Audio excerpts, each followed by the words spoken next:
Welcome to the Wednesday, January 10th, 2024 regular meeting of the Easton and Planning and Zoning Board.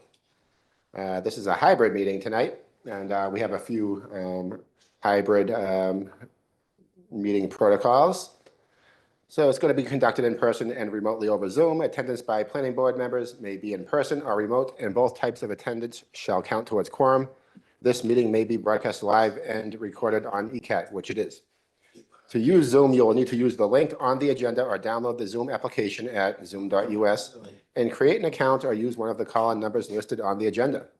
You will need the webinar ID to join by phone only. While conducting hybrid meetings, we will endeavor to keep meeting operations as close to standard procedures as possible. However, use of the remote platform will necessitate some additional meeting protocols. While board members or commissioners will be on video and audio, public participants are invited to speak by the chair, will be in person, on video, or on audio. Public participants may join by Zoom, will be remoted with no video feed from them. Public lines will be muted throughout the meeting to allow the board to conduct business and to eliminate background noise. For general meetings, not hearings, most of these are hearings, and only for items under which the chair solicits public comment, members of the public participating in the Zoom meeting may submit a written question via text chat, provided they include their full name and address for the public record.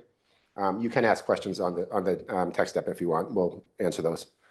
Let's see, members of the public viewing the meeting on ECAT may submit questions in writing via email to Stephanie. Your email address is, use the text chat, please. You can follow up with email questions later on. That's about it. There's a few other items here. If you join by phone, you'll need to press *9 to raise your hand to be recognized. So we'll start with a roll call. Mickey? Wolf, present. Yep. Catherine Kidd? Present. Joanne Zigman? Present. Okay. Peter Deshane, present. Okay, we'll start. First, we have a couple continued public hearings, the first of which is 149 Lincoln Street, Carter Estates. Looks like they've requested a continuance to February 27th. Motion to continue the definitive subdivision 149 Lincoln Street to February 27th. Okay. Second. Okay. All in favor, Wolf? Aye. Kidd? Aye. Zigman? Aye. Okay, Deshane, aye, that passes. We have a continued public hearing for 523 Foundry Street, mixed use. That's being continued to January 29th. Motion to continue 523 Foundry Street till January 29th. Second. Okay, all in favor, Kidd? Aye. Wolf? Aye. Zigman? Aye. Okay, Deshane, aye. Okay, next we have a continued public hearing, definitive subdivision, special permit residential compound in Nagin Estates, 165 Pine Street. Motion to continue definitive subdivision residential compound till January 29th. Second. Okay, all in favor, Wolf? Aye. Kidd? Aye. And Zigman? Aye. And Deshane, aye. Okay, we have Sawmill Village proposed change in design of homes. Is there anyone here for Suzanne, that? is he, Mhm. so you're promoting him to panelist? We'll see now. Mhm.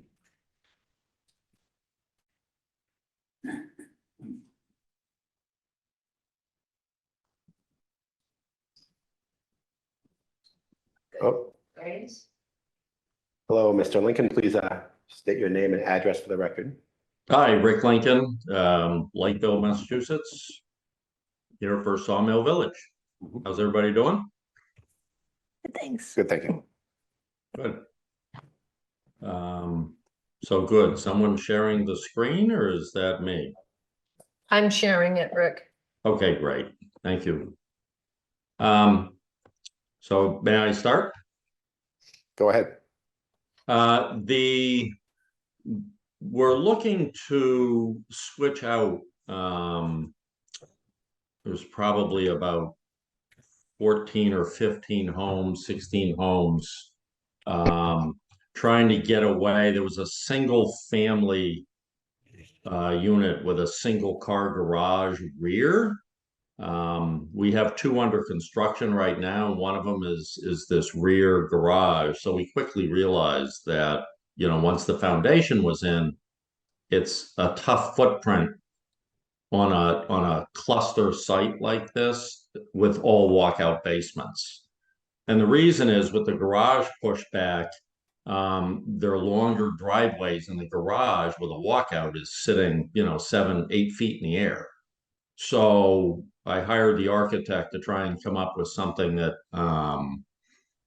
would work for everyone, aesthetically pleasing. This is probably 6 or 7 iterations, and we like it. We're hoping you do too.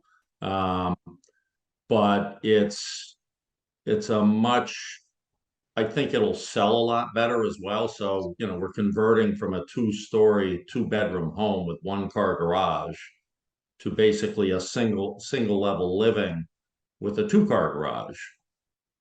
Maybe a car and 3/4, but it is a 16-foot door. So it works much better with the grading. Once we develop the floor plan and the elevations, the next step was to try and figure out how we impacted the impervious area out there.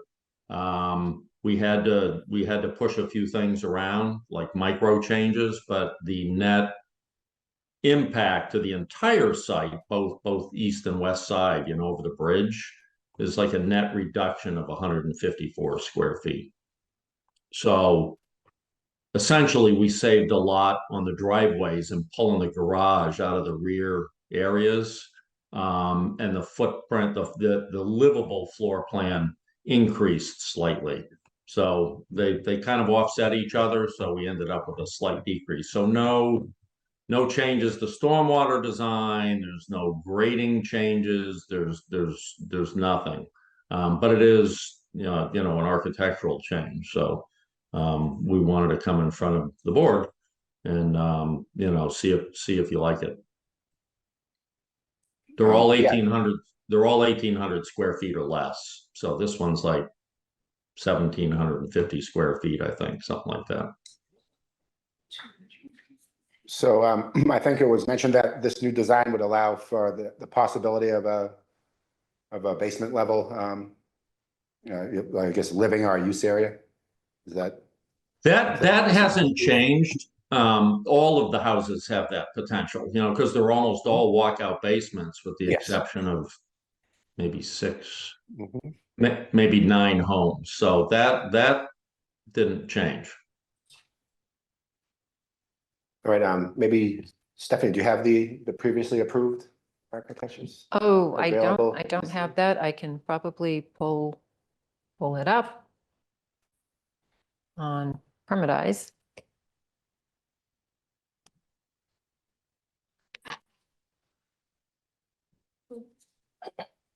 Does anyone have any questions? Board members, do you have questions? Well, Stephanie reviews that. There is another site plan that I submitted that kind of shows the houses we're talking, at least the locations, but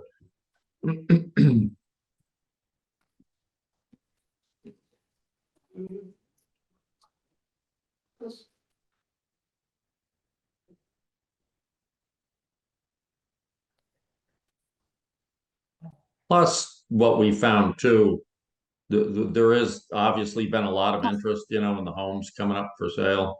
But we're kind of holding everybody off because I really don't want to pre-sell a whole lot. Is that with the demographic we're seeing out there, all of the interested folks, there's a lot of people that like the single level living. They don't want the staircase. So that was the other reason we got after some new designs. Yep. And what kind of materials are you using, say, for the siding and I guess they look like some sort of exterior?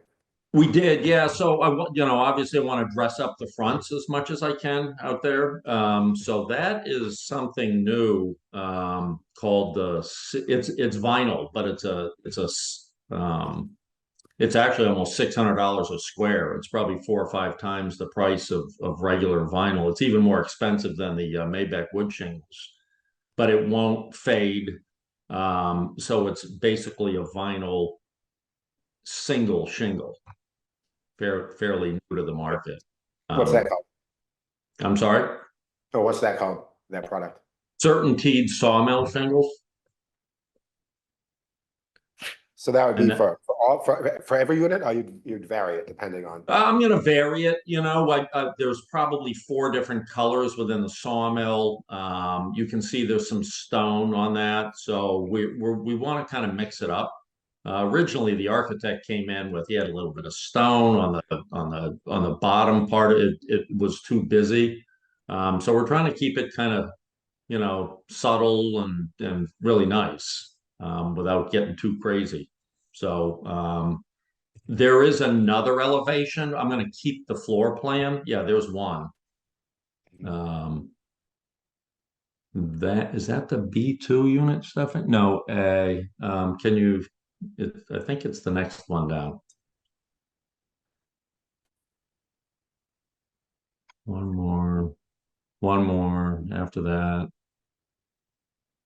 Keep going. That's what I have. Oh, it is. One. Yeah, see those are all the garage rears. We're still using those in the 6 units in the middle, and then there's a couple of units on the corners and everything. Yeah, that's Right, and then It's not- so the garage rear is really just not feasible, like as like to mix into the rest of the. right. What happens when you push it to the back, you really mess up your floor plan. And because the long driveway runs down the side of the house, so you can't put any house in front of the garage, obviously. And we did a little bit, but you end up with a single car garage and then a car parked in the driveway all the time. If the couple has 2 cars, for instance. So yeah, it was a tough one. And if you can visualize with the garage in the rear, the whole foundation is out of the ground. Because it's a walkout type lot. Stephanie, you have a question? Yeah, so Rick, I think what Peter wanted to see were the previously approved renderings. Are these not them? The ones- Those, Or at least 2 of these? yeah, you're- those were approved renderings and we're still doing those, but it's Okay. not the ones we're looking to replace. Okay, So you're doing those 6 though, right? Out of the total, is that? Yes, but there's probably 8 of those on the site, maybe 9. Mhm. So there's that one, there's that farmhouse style you saw in the previous.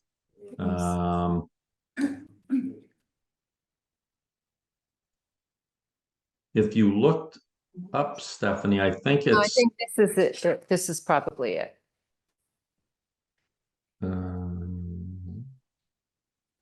those are No, these look the same. those These are are- from 2022. I don't know if you can look up on Permit Eyes, it's 15 Coach Road. Okay. That's the Oh, one. no, building department, I can actually do that. Sorry about that. I didn't even think about presenting that rendering. Yeah, I mean, I just think, I think part of the goal is to have like kind of like a varied look rather than just like each one kind of, the garage is pretty much kind of the focal point here in most of the units now, whereas before it allowed for more like varied kind of front facade look. Are you planning on kind of varying the gables and? Yeah, well, you're correct. Yeah. So we have 1, 2, 3 elevations, for the single level, and I'm trying to develop one more with the architect, but I haven't given him the green light on another one because I just wanted to make sure that we were okay first. I don't have permission to access the Yeah. attached files. on Okay, the right, yeah, but I building mean, I guess the permit. main point was that most of the garage doors were on the sides before, and now they're almost all in the front. No, that's the ones that we just looked at there. There's only, like I said, well, I don't know, 7 or 8 of those on the development, and that's always been the case. Those we were originally gonna do, but they became impossible. And we were working with Greg at the time and you folks, so we eliminated a lot of those and came up with this single story, not single story, I'm sorry, single garage pushed Yes, way back. So you could still see the garage from the street. It was just pushed back with a longer driveway. I don't think I have Can't get in there. those things here. Okay, all right, that's all right. Okay, well, you have what's proposed. I mean, is there a way you can kind of come up with, like, show us something that's a little more varied with like some actual examples, or is that? Well, I could come up with, yeah, I can show you another elevation of a, yeah, kind of like it would be that a similar floor plan, but different roof line, and I've not started on it yet, but I can. Yeah, I'm just like wondering, like, what do we have to approve right now? Just like this and a few others that look the same with the same roof lines, or? Well, it's not the elevation so much, it's just the footprint that I guess I'm looking to get approved, and then I can come back and say, I probably take 3 or 4 weeks or whatever, and I can come up with another one, but I'd like to use that same floor plan, but just a completely different look, maybe more stone on the 2 gables, different roof line. Oh, there's that. Yeah, this is plan. Can you go to the yeah, that page right there? So see in the middle, those 6 houses? There's 1, 2, there's 4 of those kind of garages to the side and even 17 cutters. So those are the ones that you were talking about, Peter, that were originally prominent in the development, but they got canned kind of midway through the whole permitting process because those grades absolutely didn't work out on the perimeter lots, the walkouts. Okay, is there any question from the public on this? Peter, can Yeah. I ask for a point of clarification from Sure. Rick? So Rick, you're saying that basically what you're seeking approval for from the board is this single level design, but you could come up with a few different exterior designs to provide the variety that Peter's talking about. And that we had before, right? Yeah. So that they We- don't all look the same. Yep, which is the last thing I want as well. So we have 2 different ranch styles now. The one that you're seeing tonight is the 3rd one with a new floor plan. And then I can put a different face on that floor plan as well, which would give us 4 different faces within that single story plan. We still have other plans that we're doing on the site. So you'd like us to possibly consider approving a single story floor plan for most of the units? yeah, those ones in The proposed green. location. Right, yeah, 2 of those ones in green, we just shifted the driveway. See lot 21 and lot 24, still the same house. We just changed the driveway approach. I don't know why she highlighted those in green, but the other ones, yes, it would be a switch out to the ranch with, I could do probably another even 2 more elevations. So that's easy to do with the architect. All right. Is there any questions from the audience here? Oh, Joanne, did you have any comments on that? Yeah. So I love the single floor living. I think there's such a demand for that nowadays. It's only going to grow. I'm just curious on the interior of the house. Are there any steps, or is it between the living room and the dining room or whatever? Or is it a completely single level? Trying to do completely single level, and the challenge is, as you know, with a ranch and a tight lot, is we're trying to develop these things with like 1 step from the garage into the house. And we've even identified a lot of lots where, we're careful with the water table, but I think I can do 9-foot foundations and flush frame it. So we're doing everything we can to kind of appeal to that demographic, because we're getting a ton of interest, and everybody, that's kind of where at least my age group is, people want that, I think, for, the next 20 years or so, when they, as they age. Yeah, absolutely. Are you building in any other sort of universal design measures? Are you looking at kind of how you're planning the bathrooms to potentially be wheelchair friendly or anything like that? We're Or doing, so obviously we do a ton of blocking in our home. So, we're all set up for grab bars and things like that. Almost all of these on the first floor, like the primary or master bedroom, are roll-in showers, things like that, nice. as best we can. Yeah, so pretty adaptable. Yeah. Yeah, I mean, we can't get 3.0 openings on all the doors, in a really tight footprint, but we're trying, we do the best we can. So Yeah. wider And is this sort of staircases.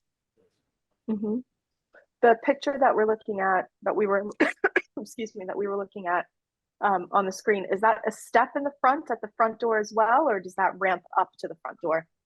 That's just a rendering for now, but yeah, he threw in a granite step. So That's a granite step. Yeah. yes. Nice. Those are great. No, that was all. I'm just excited to see some single living because I think that's a real need, especially I know Easton is an age-friendly community as well too.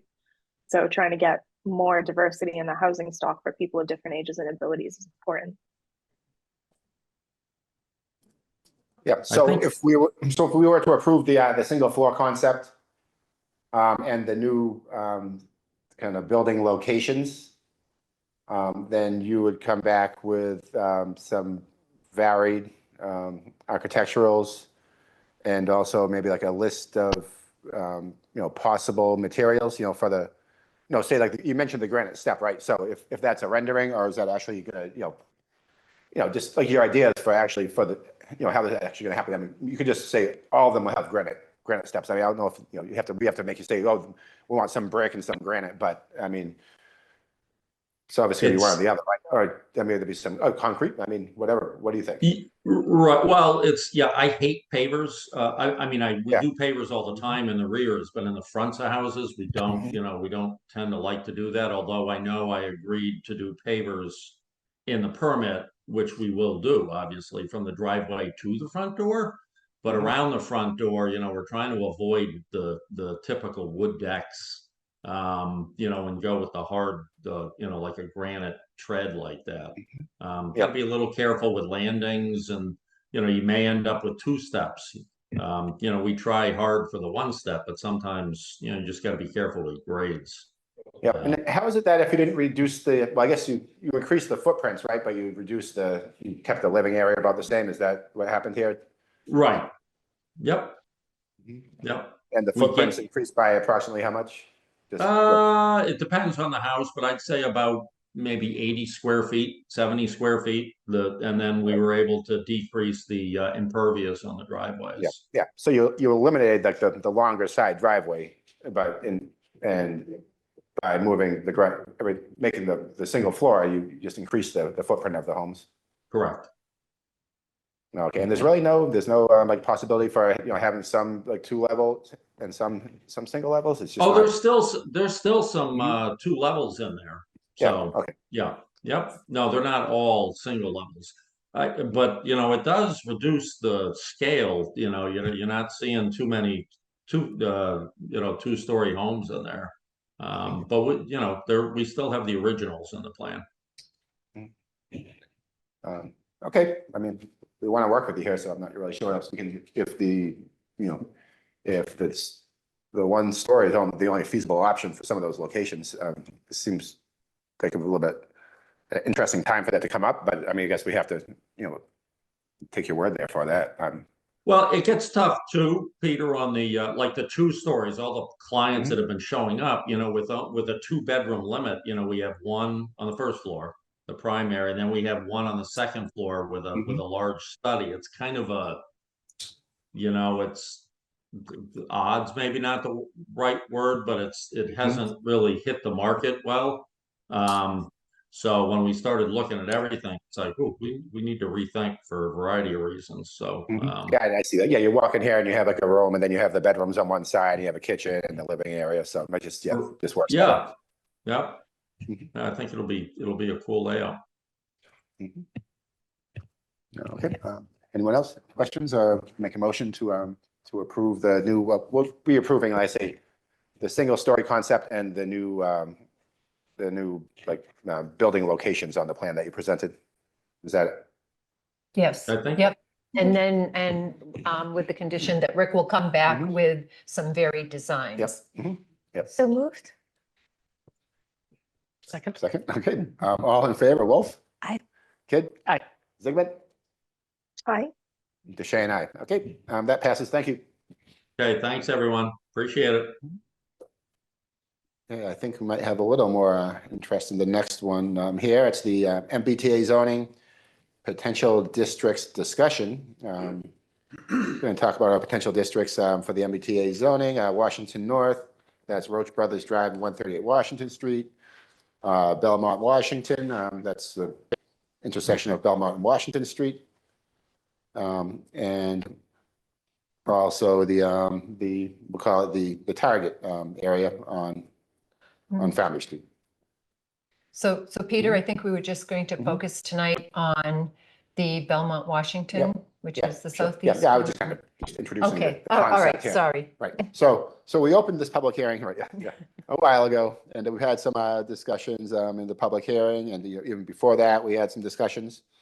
We're getting closer to the point where we have to vote on something for the town meeting on May 20th. But we're still in the process of soliciting input from the residents and from the other boards, and anyone else that chooses to comment. So this is just kind of a continuance of that process, and thanks everyone for coming in person to talk to us about this. So what do you have, Stephanie? Well, you know the what, maps? I thought because we probably have some Mhm. folks here that haven't attended previous Mhm. hearings or meetings, and it might be helpful if I just do a quick overview Sure, of what the MBTA Mhm. multifamily zoning by right is, thank you. and then we can look at the districts that we're talking about. Sounds great. Okay, and can everybody hear me? Yep, and just so you know, we're going to give we'll give the presentation. The board members can make any comments. I have additional questions, and we'll take your questions one by one.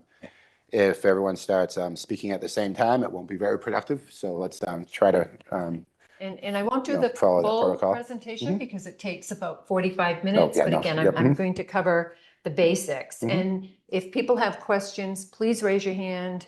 If you need some clarification on what I'm talking about, just let me know and we'll take the time. And I think we can kind of take smaller questions as we go along, but Yes. let's not get too sidetracked until Yeah, right. Yeah, exactly. okay, yeah. Just clarification on what the zoning is.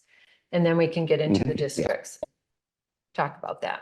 Okay, so basically what we're talking about this evening with these zoning districts is a law that was passed in 2021. It was part of the Economic Development Bill, and it added a new section to the Zoning Act, Section 3A, and that requires MBTA communities to have at least one zoning district where multifamily housing is allowed by right, and to a density of a minimum of 15 units per acre. And MBTA zoning, which Easton is one of 177 communities in Massachusetts that have been designated as an MBTA community because they either have an MBTA transit station located within the town, or it's a community that's located adjacent to another community that has a transit station located in their town. Easton does not have a transit station. People may be aware that there is an old MBTA line that's been defunct for many, many years. But what the town does do is it abuts Brockton, which has transit stations, and Mansfield, which also has transit stations in Stoughton. So we're an MBTA adjacent community. The requirement of the zoning, or the intent of the zoning is really to reduce local regulatory barriers to multifamily housing. The state is in a housing crisis. There is not adequate housing to meet all the needs of the state's residents, and certainly not at a level of affordability for people of all incomes. The state recognized that most communities in Massachusetts actually zone against multifamily housing. And they wanted to make sure that, especially where there are MBTA transit stations or proximity to those stations, that multifamily housing could be constructed by right. And the key word here is could be. Not that it has to be built, but that it could be built by right. They also set, so the districts, again, must allow the multifamily housing as of right. They must allow a minimum of 15 units per acre. So this is the zoning district. There can be no restrictions placed on the zoning or the multifamily housing. So you can't restrict occupancy by age. You can't limit the size of the units. And you can't limit the number of bedrooms. It's intended to be family friendly. It's intended to meet the needs of a variety of people looking for housing and more affordable housing. If you are an MBTA community, you must have your district located within a half a mile of a transit station. If you're an adjacent community, there's recognition that you may not have bounds or a location within a half mile of a transit station. Therefore, the state is requiring that in those instances, you designate your districts where there's already existing residences in proximity to businesses, services, and amenities, and near transportation corridors. Easton is an adjacent community. So again, we don't have a location in Easton that would be within a half mile of a transit station. The district has to be at least 50 acres in area. It may be comprised of sub-districts, but at least one of those sub-districts has to be 25 contiguous acres, and none of the sub-districts can be less than 5 acres. So any questions on what's being required? Okay, I'm going to talk a little bit about compliance. Again, this is a mandate. This is a law that was passed by the state. It's in effect, and MBTA communities must comply. If we don't comply, what will happen is that the state will restrict the town's access to certain funding grants. Some of those funding grants help pay for new infrastructure within communities. They may help with sidewalks. The Complete Streets program provides funding for sidewalks within communities and other elements that make streets more accessible to all users. And there are certain planning grants. And I'm going to jump right to, so in Easton, over the last 13 years, we have received over $800,000. I mean, $8 million, not 800,000, $8 million. That made it sound better. You start with a small number. Then, Yes, and then jump to Then the just big as multiply it by opposed to 10. the There you other go. way. In funding for certain programs that have really helped Easton invest in its target growth areas. The new development that you see along Main Street is a result of some of the funding that we received that helped pay for the roadway improvements, helped pay for the sewer, and also paid for some of the street amenities. We received funding, 2 funding grants for the Five Corners Sewer District. One grant was for design of that district, and the other went towards construction, which helped reduce the betterment costs that the property owners were going to be seeing. And then recently we received a $400,000 Complete Streets grant for the sidewalks along Lincoln Street. The grant rounds for these programs, generally, you have to submit your applications in June. We submitted 4 applications this past June for 4 grants. And we were notified in October that we received awards for each of those grants in the amount we asked for, which totals around $400,000. So in addition to being the law, and that the Attorney General has said there is no option for communities to opt out of this program, Easton, if it doesn't adopt its zoning district, would be ineligible for these type of funds. And then there are other funding options and programs that we would not be as competitive as other communities that have adopted their districts. Again, any questions? And then we just have some certain deadlines to meet, right? As That's- I if you was have just those coming up. Oh, gonna wow. do All right. So the deadline for Easton as an MBTA adjacent community is that the town needs to adopt the zoning by end of year this year. So by 12/31/2024, the town needs to adopt the zoning or will become ineligible for these funding options. We're hoping and planning to go to town meeting in May and have this adopted. And the purpose of these hearings is to let people know where the districts are being proposed, why they're being proposed in those areas, solicit feedback from you, and hear what you have to say. Take that into consideration as the board discusses and then deliberates on what the final district should look like. And then we're hoping we get your vote at town meeting. So Oh, sure. do you want me Thanks. to go right to the, Yeah. right?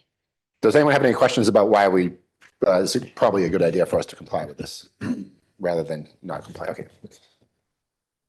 Okay, so we've already talked about we're not going to talk about the Foundry Eastman District tonight. We've had several meetings. We've received a lot of feedback from the residents in that area. We know they've had questions and raised some concerns. We're in the process of addressing those. I know we have some folks here tonight who have properties in the other 2 districts. So the Right. first one that we're going to look at is the Washington Belmont District. And this is located on the southeast corner of the intersection of Belmont and Washington Street. People will probably recognize, I'm going to stand up because I use my cursor to point to this and I'm told it doesn't show up on the screen. So you may recognize this is the marketplace on Belmont Street. This is IBC. For those of you who don't know, that is currently a manufacturing facility. They manufacture ductwork for HVAC systems. And we have Belmont Arms here, which is existing apartment complexes. And Wayne, I think we have like around 30 units in the larger one and about 15 or 14 in the smaller building here. And then we have the other properties here. This location was selected when the planning board started this discussion. And we've talked about this in past meetings. Basically, when the guidelines came down, the select board had a briefing, a public meeting where the zoning was discussed and everyone was educated, including most of the members of the select board who weren't familiar with the zoning. They assigned an implementation review team who was charged with reviewing the draft guidelines and providing comments for the town, and also looking at maps of the town and coming up with potential districts. They started with 8, and for a variety of reasons, some of which were the districts just wouldn't comply, even though they would seem suitable for us, but for reasons established by the state, they wouldn't comply with the zoning. And then the planning board narrowed that down to 3 over the course of the last six months or Yep. so. Yeah. And for the most part, we chose areas that had already kind of been maybe not slated, but, that kind of with sewer and our other features have the potential for multifamily that we've already approved. So maybe quite, less dense multifamily than what we have to comply with now. But we already had these areas kind of slated for development, right? So we kind of looked at those and we found the ones that we thought would be a good fit. Now we're trying to find a balance between the three that we've sort of settled on. So this is a good location. Again, it's in a target growth area that was identified as part of the Envision Easton Master Plan, which was completed in 2014. And this is along what we refer to as the Queeset Commercial District Corridor. There's currently housing that exists here, primarily single family, that pre-existed the commercial development, but there's a lot of commercial development there. So there are a lot of places where people can shop, they can do business, they can go to eat. You have the industrial park here. So there are opportunities if you have multifamily housing here, people might be able to work within the industrial park, which employs in total more than 1,000 people. So I think people don't realize how many people actually work in the industrial park. And while it's not located near any of the town's preserved and protected open space and recreation areas, it is right across the street from Stonehill College. And Stonehill allows people and welcomes people to walk through their campus, which is kind of a mix of a campus atmosphere, but also wooded areas and pathways. So it seemed like a good place. People not only could do business, have the possibility of work. If they're commuting, they're still closer to Route 24, but they also would have the opportunity to go outside for passive recreation. And really, sheep pasture is not that far down the road. I mean, That's but, right. yeah, That's right. It really isn't. So that's that district. Yep. Does anyone have any questions about this district? Yes, sir. Just state your name, please. Chris Cohn. Okay. The concern that I would have is the traffic implications. Now, before that, there was IBC going to be leaving, or is it staying there? So IBC would love to, I've had conversations with the operations manager at IBC in the past. They're thriving. And right, the last time I spoke with Mr. Day, which really now is 3 years, they still planned to stay in that location. He has expressed an interest to grow and expand the business a little bit on the site. The holdback there for them is that they need a higher level of, they don't need a higher level of septic treatment. They need public sewer. They need access to public sewer because they, in order for them to expand their building, the only space for them to expand onto is their septic system, the discharge. Right, and when you look at that, the lot, that's the big one in the middle, Yeah. there's kind of a whole wetland side as well, so it's not that whole lot is developable, right? Yeah. So is septic, I can't remember, septic's being planned for there, or is that part of the proposal? Right now, the sewer goes up to, I think it's right here, the dentist's office, and it stops. But the potential to extend it down Belmont Street does exist.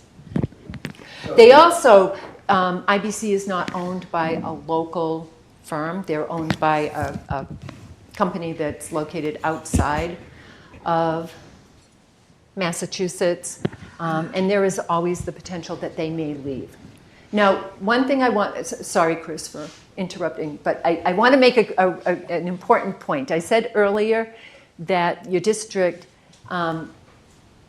would allow the possibility of multifamily housing being built if someone who owned the property or a developer together wanted to build that. The underlying zoning doesn't go away. This is going to be an overlay district, so the underlying zoning will persist. Is of the three that you've picked, which one has the greatest potential for, which has the most open space, or space ready for development for low income, or for high density? So the The next district we'll look at probably has the most undeveloped land. Which one's that? That is going to, that's Washington North. I'm going to go to that. Yeah, I mean, yeah, all three are really kind of substantially developed, right, with maybe a few pockets of vacant land. And, you know, this one really doesn't really have any, so it'd be a rebuild on what's already there. Clarify combination. We're not talking about each district in isolation. There's a chance of. That's correct. Yep, oh yeah, there will be a combination of districts. We actually need a combination to meet all the requirements, unless we really maxed out one or the other, but we're not gonna do that. But back to the traffic, that's the main route. If you follow 123 up, comes down Washington Street, then up Belmont Street. And so the traffic there is already high, and so if you put in a lot of residents in there, it's going to compound the traffic in that area. I mean, I can remember when the bridge went out on Central Street. on Central Street. Wayne Southworth told me that he was getting calls and complaints from people out of state because 123 there was closed. And so the traffic is.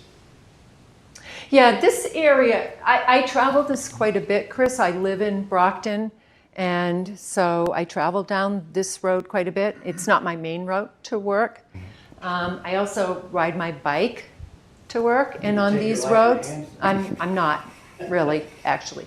And the traffic along Belmont Street to Washington Street is, you know, I would say it's moderately heavy to heavy, but it's not as heavy as, say, on Furnace, on Foundry Street. I Yeah, think it's the definitely not the traffic worst on area in Foundry town. I Street think most of is us would the agree with traffic. that, but yeah. I'm talking Yeah. about Central Street. Yeah. Central Street itself, I mean, we live off Central Street, so to pull out on Central Street is sometimes very difficult. So your concern would be that people who might be living in this area would be traveling More on people to will- Central. Yeah, they just drive to They the, would- they yeah, would- drive to the schools or drive to Shaw's or something Yeah. like that, but yeah, things, Yep. everything, I'll drive to work, yeah. We don't even go to Shaw's at 5 o'clock. Yep. Because the traffic is so bad. Yeah. That's my, you know, my particular major concern about that side is the traffic. Where you've got the other side where the railroad train station is actually planned to be, and then you have the other one down on Roberts Drive. It already has a large amount of Yeah, well, yeah, they have their share of traffic too, so we're required to do this, right? We didn't like to pull this out of our own, like, have an idea one day, say, let's have dense multifamily, all across town. But we have to do it, so we're picking the zones and we're trying to, Well, you got we're trying to traffic, allocate you got it. the water. Right, because you have a pond there, but the pond is extensive. The water, as you know, is extensive. It comes across from Stone Hill, moving down through the industrial Yep. park. So you have a lot of water. Okay, this is, so the other, oops, sorry about that. The other district, and I'm going to zoom in a little bit on this. Oh, I'm sorry, I think I'm restricted as to how large I can make that. Oh. So the other district, and I think, Chris, you were talking about this. This is Roach Brothers Way and Washington Street.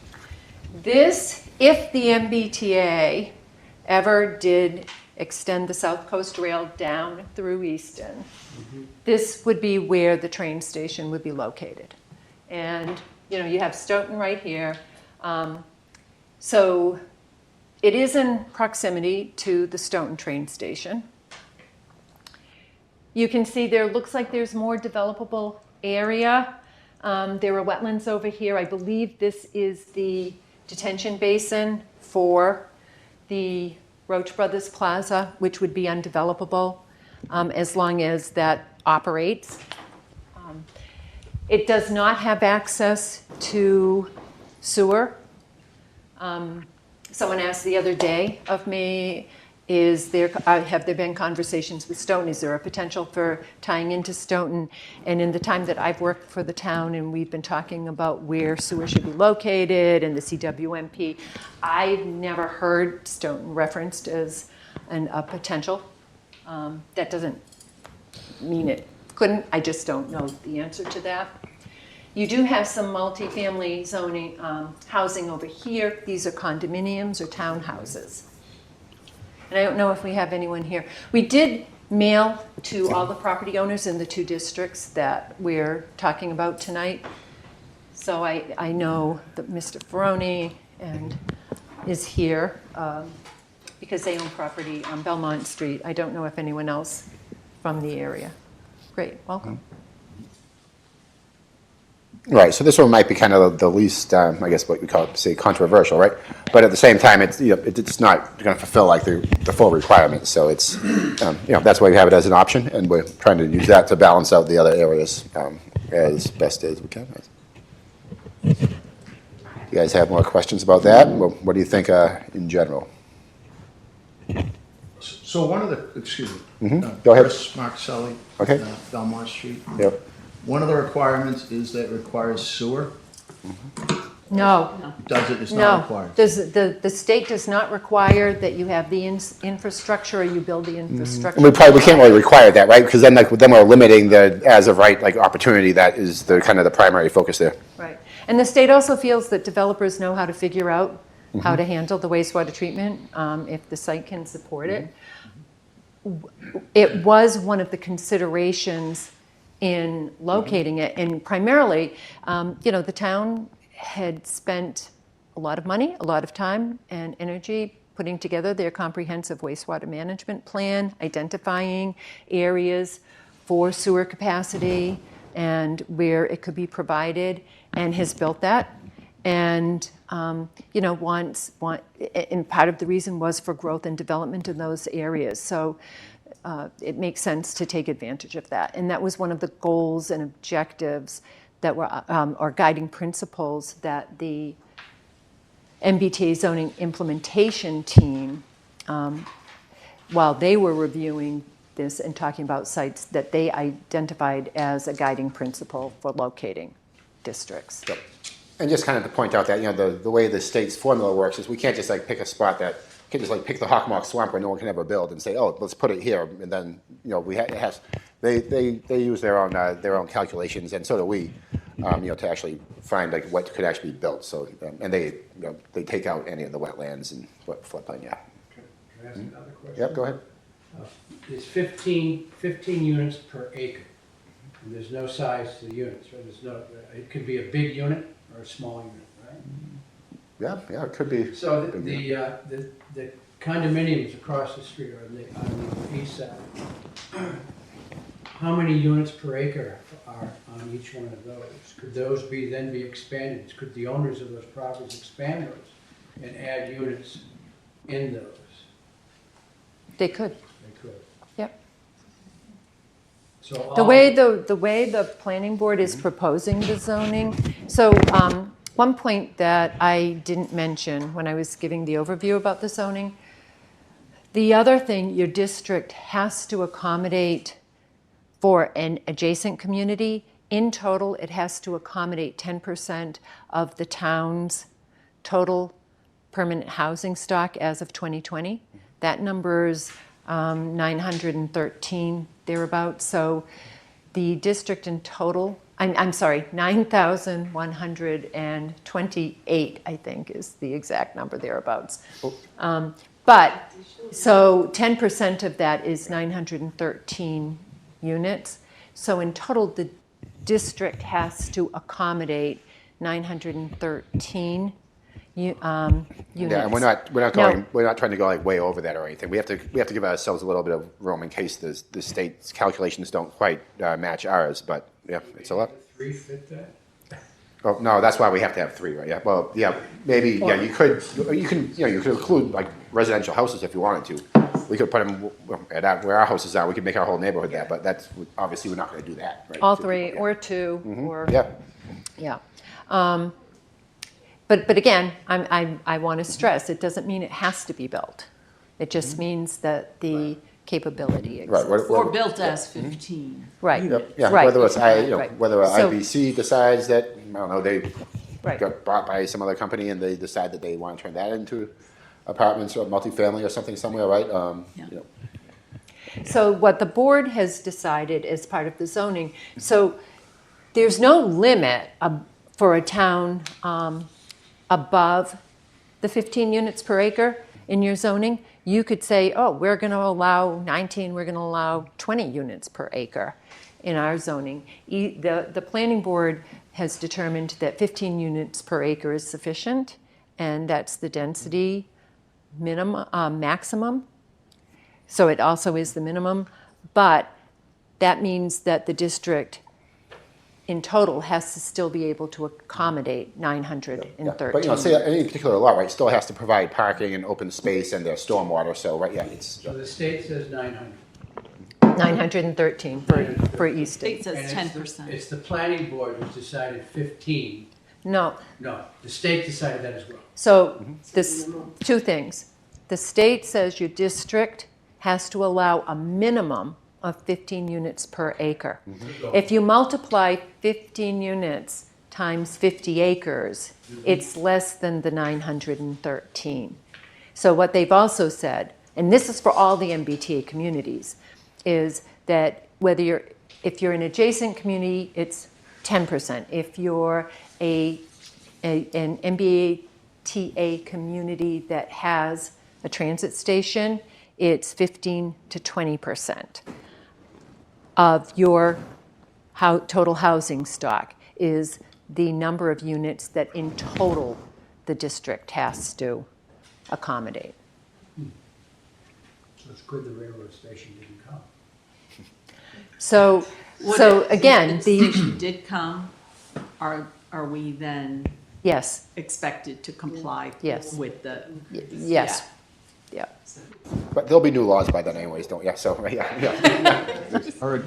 Yeah, I'm sorry, Mr. We see, Chair. it, no, it's okay, right, we see laws change so frequently, that, yeah, who knows, Right. we'll be on the books at that point, right, yeah.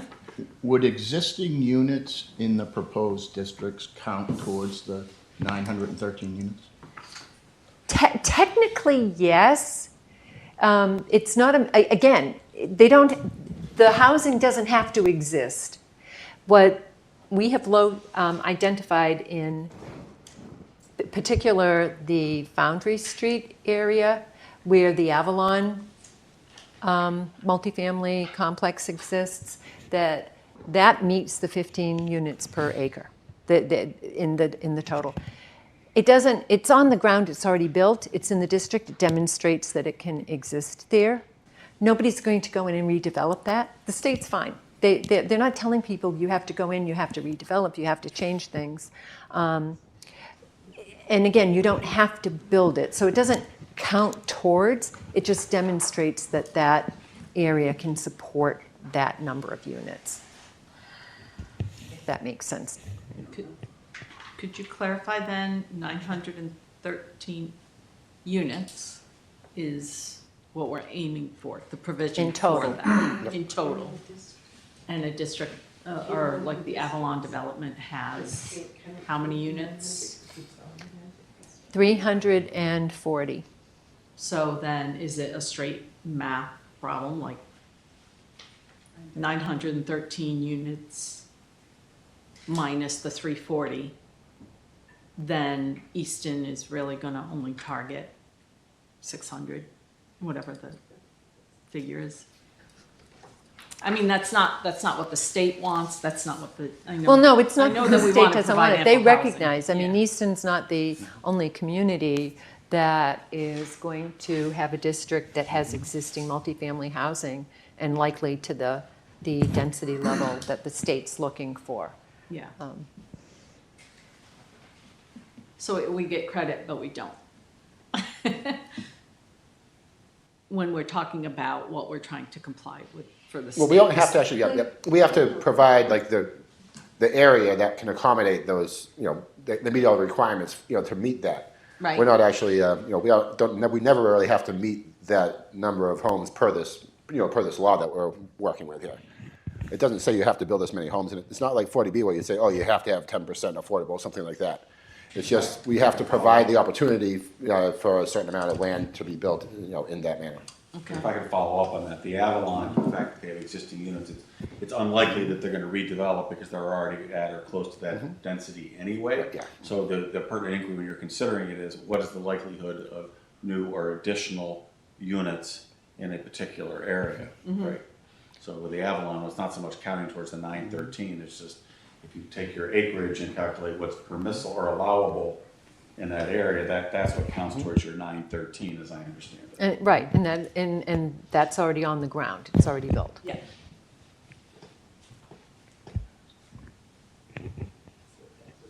Anything else? Planning board members, do you have any new ideas here or comments? I wanted to Yep. speak up for the Belmont Street area. Mhm. I own the property from, I own the property Peter, do you from- want to have him state his name? Oh, yes. Mike Ferroni, my Yep. father Ray Ferroni.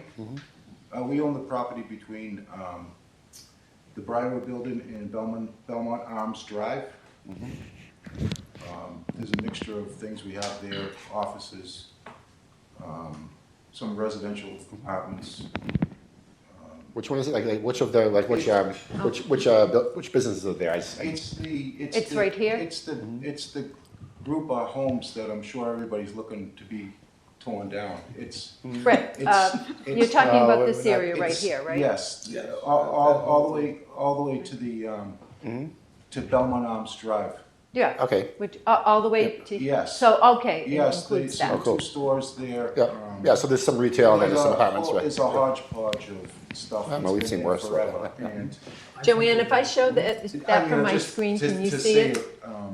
Well, Politely. your area Yes, is I can, included yeah. in this, That it's this area here. well, your area is included in this potential district. How do you think that is a good thing? I or think it's a bad great Yeah. thing for us. We bought this land hoping to redevelop it, and we've been approached by quite a few people. And, we would like to develop it ourselves, but residential is what we think works best there, as opposed to, a car dealership or something. I think the residential use is what we're really interested in.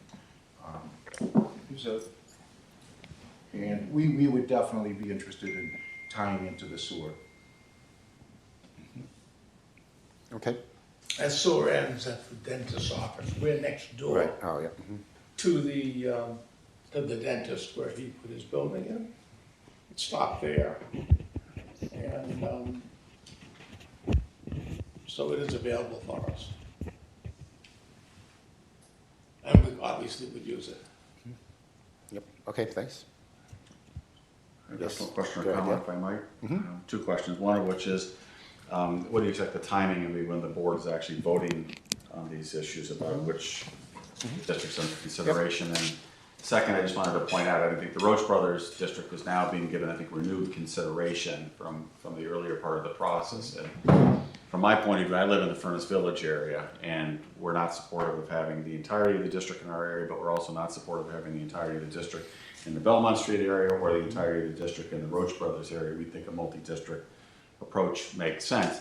The Roach Brothers one, for a lot of reasons to me, it's got a lot of things that make it attractive in our view. It's 2.5 miles to the Stoughton commuter road, which is one of the stated factors, for the purpose of putting this law in place, just reduce the commuting time, make it as easy. There's obviously a lot of businesses up in that area, so for folks who are working and so forth. And there's a number of other factors too, in terms of, whatever the available land for development. It's served by a 4-lane road and so forth. But in any event, I'm pleased to see that the serious consideration has been given to the other 2 districts as well. So back to my first question, do you have a sense on what the timing would be when the Planning and Zoning Board would actually be voting in terms of what its recommendation is? Yeah, we for definitely the- have time for a few more meetings, but not, Stephanie, what do you have? Oh, for a let me timeline go there? over the Yep. calendar, Thank you. and, Yeah, I and have we'll it be in front of talking more about Oh, yeah. this with the board. Yep. So this meeting tonight was to talk about the other 2 districts. We are actually doing a charrette. It's, Peter and I will be at that meeting, and that it is with the Furnace Village Neighborhood Group to talk about answer questions and concerns related to the Foundry Eastman Street site. Then on the 29th, the board will be given an update on these public meetings and the feedback that we've received. On February 12th, the plan is for the board to review and finalize the districts. And on February 27th, then hold final public comments, and then deliberate, close the hearing, and vote on March 12th. Yep, so that's the usual schedule, because we have to get everything ready for the Board of Selectmen to do their thing and get it on, yeah, okay. Okay, thank you. Moving forward. In the meantime, Peter and I are doing presentations to about 15 of the municipal boards and committees in town too. Yep. Stephanie, we actually, I didn't quite see if we had any remote people. Suzanne, raise do their we have hand. anyone? We do, but nobody's raised their hand. Oh, okay. Is there any chat? No. No chat They're questions? listening, they're listening. Okay, remote people, we didn't hear any questions from you. Well, can I? Mhm, I go just ahead. want, Mary Landry from the Foundry, I live up Quonicut, and I'm from the Foundry area, and we've been exploring all of these options, just because, well, we're in favor of sharing the wealth across the town. And so as a point of just kind of analytics, from the perspective of a commuter, right? If this is because this happens to be an MBTA provision, or, you know, if you think about it from the perspective of a commuter, I kind of thought about it like in looking at all of the districts and comparing all of the potential districts, it seems like the North Washington is actually the closest to any commuter rail. Right, yeah, except, given the exception that Foundry's about like a half mile farther, right, yeah. I looked at it at one meeting, I looked it up, so just to, yeah, put that out there. So, Unless my Google is different than other Say that things. again? So, yeah. 2.5 versus 4.5 miles, isn't it? yeah, Stoughton is Okay. 2.5 miles, 2.6 miles from North Washington. That's actually the closest to any existing commuter rail.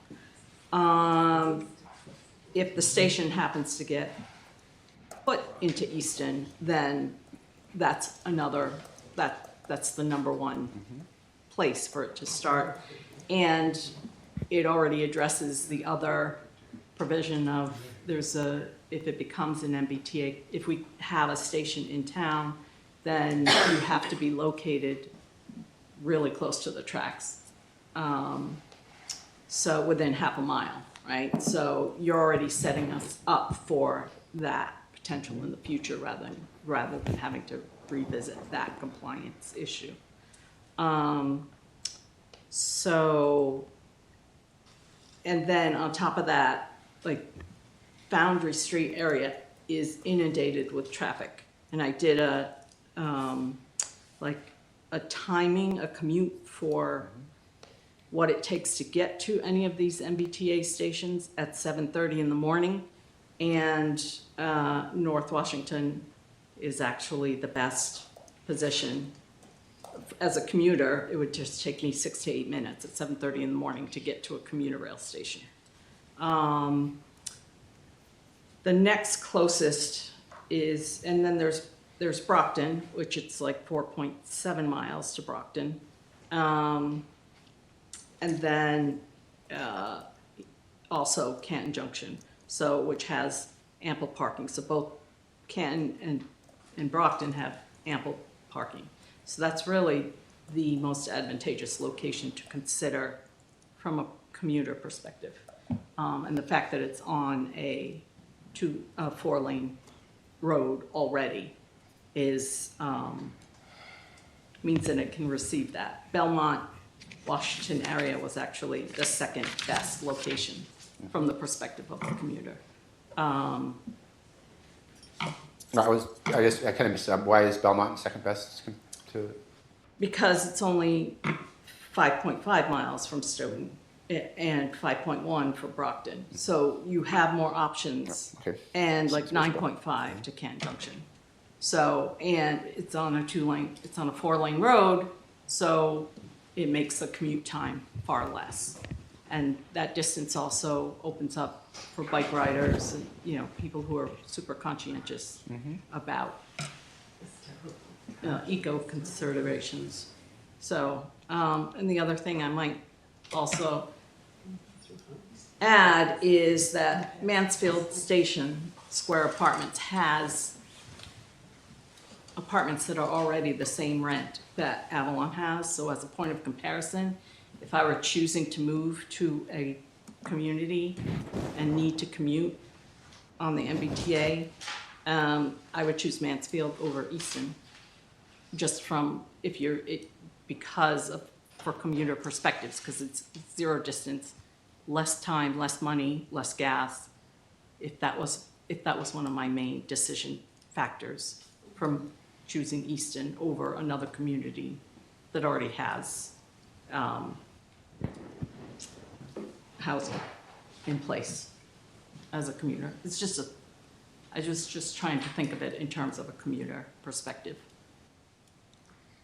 Okay, thanks. So, yeah, whereas if Easton had housing like in the North Washington district, then I would consider Easton more so. Yep, and thank you for that fact check. You're right. It does seem like Stoughton is that much farther there, huh? Yeah. Yeah. 1.3. Okay. Yeah. Anything else? Suzanne has the public the remote. No raised hands.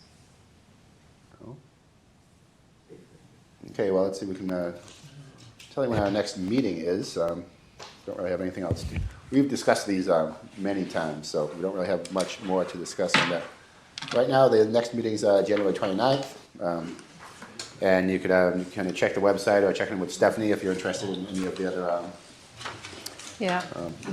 The Founder Street. Yeah. So I'll take the opportunity at this moment.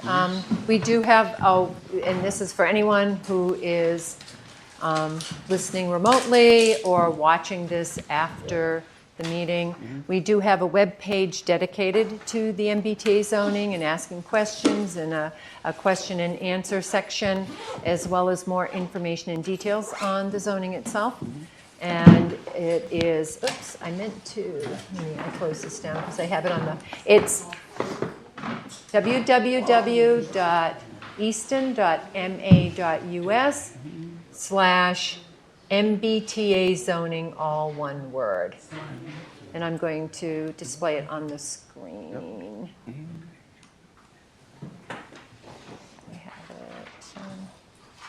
it. Thank you. Well, thank you. Thank you.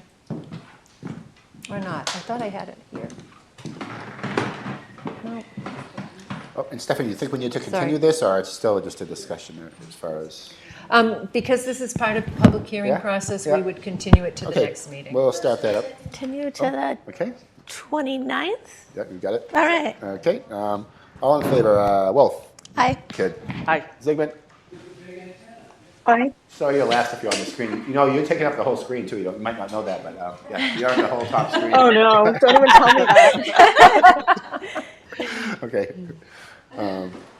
Let's see. Well, Stephanie. Oh, okay, so you share that, Stephanie. I'll go back to the agenda here. I thought I had it on the slide, but I've been, as I do the presentations, and I've been refining it a little bit every time, and I think I lost that. Okay. But again, it is www.easton.ma.us/MBTA zoning. Yep.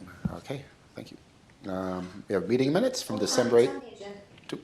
There you go, it's on the agenda, that's right, we have it on the agenda. It's also very it's easy on to the agenda. find, the sliding banner on the front page of the town's website. The MBTA zoning is one of the items, and you can click on that and it will go right to it. You can also go to the planning board page, and there's a big link to it right at the top of the page. Okay. So next we have the meeting minutes from December 18th. Did everyone have a chance to review those? Did you have any changes? Motion to approve? Second? Okay. All in favor? Zygmunt. Aye. Kid. Aye. Wolf. Aye. Duchesne, aye. All right. That passes. Chair report. We're not really planning on any other zoning bylaw changes, seeing as this has been a pretty time-consuming for the staff and I think all of us. But we'll keep some in mind for the, for the fall, maybe possibly for the fall. Even fall is not usually a personal time for zoning changes. I think we kind of want to stay on point there for, oh, Joanne, now you're on two screens, sorry. I'm not in control of the screen. I'm not in charge of the cameras everywhere. Peter, she wouldn't know if you didn't tell her. She'd be. Yes, yeah. Stephanie, what else do we have coming up? We have some changes to Foundry Street, the number, the units. 424. Yeah, 424. 425 Foundry Street. Before I talk about that, I just want to stay on the MBTA subject for a moment. Oh, sure. We have had 3 members, Suzanne, in total. 3 members in total who have not been at every meeting of the MBTA hearing. So to be in compliance with the Mullen rule, we really need the members, all members at each of the next 4 meetings, but at least the last 3, because what we're planning on doing is a complete summary as part of the review and finalization of the districts. We will renotice the hearing, and we'll do a complete rebrief and summarization of everything that we've talked about. Just to refresh it, yeah, okay. So that then all members will be able to vote at the subsequent meeting. Okay, that sounds good. Okay, so again, please make every effort possible. Don't have many more left for this at least, right? Yeah. Okay, and 464 Foundry Street. I think we gave an update to the board a couple of meetings ago. They were having difficulty financing the project with the 25% affordable units. Or actually, it's six units that they were proposing as affordable. And what we had suggested and verified that can be done with both Housing and Livable Communities and with the marketing manager they're using to market their affordable units, or will be using when they market their affordable units, is that they could phase in the affordable units. Basically what they're saying is to have all of the affordable units available as soon as construction is complete will be uneconomic for them. It'll take like 30 years before they'll realize a profit on the project, which is really quite a long period of time. And so it was suggested, in order for the project to move forward, that they take this phased approach. They went back and ran the numbers and said that would work very well for them. We've drafted what an agreement would look like if the board voted to allow that change. This is a change that would require pretty much a new permit. And it will, and then what they're also proposing is, rather than a mix of bedrooms, they would be all 2-bedroom units that they're proposing. And there'll be a slight increase in the square footage. It's about 200 square feet of additional building space that extends about 32 feet further east on the property line. So Peter and I'd sent that to Peter. I think Peter has some questions, but if the board's amenable to that, they would like to come to the board and ask that the project be re-permitted with that phased-in program for the affordable units. Then what else? We have a couple, it's another change for turnpikes for the baseball, right? So, Turnpike Street. Remind me, Yep. I'm sorry. Oh, that's, I'm drawing a blank. Okay, so this is Turnpike Street near the Oh, yes, Washington okay. and Turnpike. So the other, They're looking to add. It was approved as kind of like one building. If you know, there's a baseball like training area back there for kids. So we approved it with like one building in the back and then kind of some open space in the front. Now they'd like to put another building there because they're the baseball and other maybe dance is so popular. So it seems somewhat reasonable to us, but we have to wait to see exactly Yeah. what they have for us, and then we'll, Yeah. of course, talk to the whole Yeah. board about it. This is one that it was originally approved as contractor bays. It's right next door. It's just to the north of Southeastern Motors. I don't know if you're familiar with that dealership. And it was originally approved as contractor bays, and the board really wanted to see it set back. I think they had contemplated doing a second building initially, but then changed their minds. And it actually did much better as it's kind of a recreation. There's a fitness center, there's I think it's softball, probably training, and it's all related to fitness and recreation uses. Yeah, so we thought wanna just kind of let you expand know a it. couple things that are coming up rather than just kind of hear about it first once you get a packet, right? Yeah, so, Yep. do you have anything else? No, that was it. Okay, well, we kept that to less than an hour and a half. That was pretty good. Motion to adjourn. Sure. Second. All in favor? DeShane, aye. Kidd? Aye. Wolf? Aye. I know your name. And Zygmunt. Bye. Okay, that passes. That's it. Thanks. Bye, Joanne. Bye, Joanne. Good night, everyone. Okay, thanks. Joanne? Thank you. Thank you.